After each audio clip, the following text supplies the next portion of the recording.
being a NASCAR driver. There's 39 losers and 1 winner.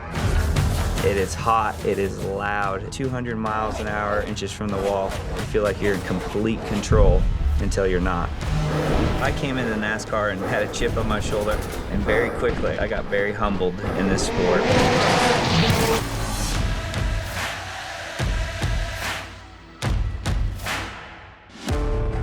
He turned around and grabbed me.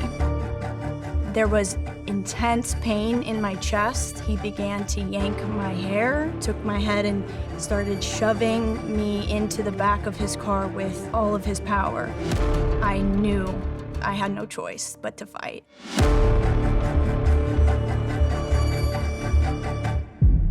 We got into Iraq, and on the 6th day of my tour, one of our helicopters went down and 7 of our guys were killed.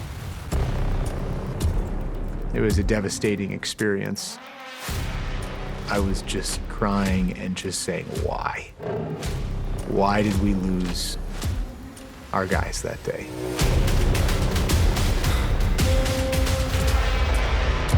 In 4 years, I accumulated 27 mugshots. I was about to go to prison for a long time. They transferred me to an aggravated assault tank. I wasn't supposed to be there. I would just pace and pace and pace. And this old man says, man, they're gonna chew you off the bone. The doors are closed, and then something happened.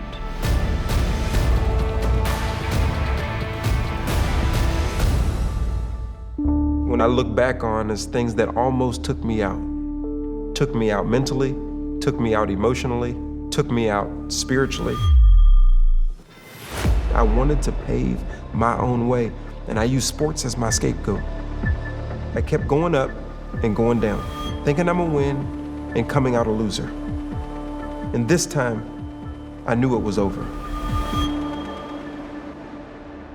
As I've connected with other women raped and molested, there is this voice that tells you that you cannot tell a soul and that you are alone. That weight of feeling alone with something so heavy can be the heaviest thing you carry, but it doesn't have to be. Breathe.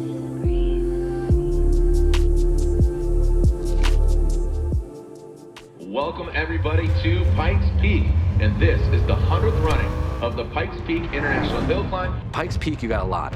It's a living, breathing thing. You're looking at the road, you're looking at the grip, you're looking at where did the wind blow? Is there gravel? Is there sand? All these things you're trying to calculate will go in at 100 and some odd miles an hour. And you're constantly weighing out like, how hard I'm gonna push this, is it worth it? There's been times where it hasn't.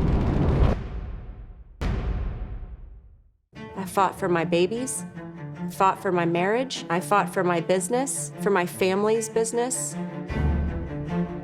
As imperfect as I've lived my life, God has never forgotten me. If I could look back now and say to the 16-year-old girl, the 5-year-old girl, the 25-year-old girl, it's that it's all worth it to fight.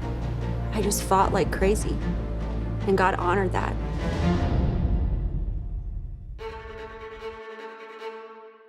Even as a kid, I've always been a fixer. If something's broken, I want to fix it. My youngest daughter, Maria, a few days after her 5th birthday, an accident at our home took her life.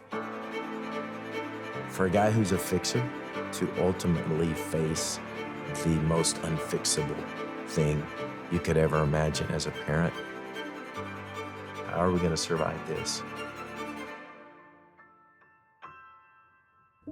I had this strong dawning on my heart.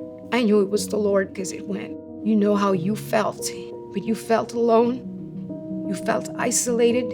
You felt like no one else was going through this. Hurting, frustrated, desperate, dreading life.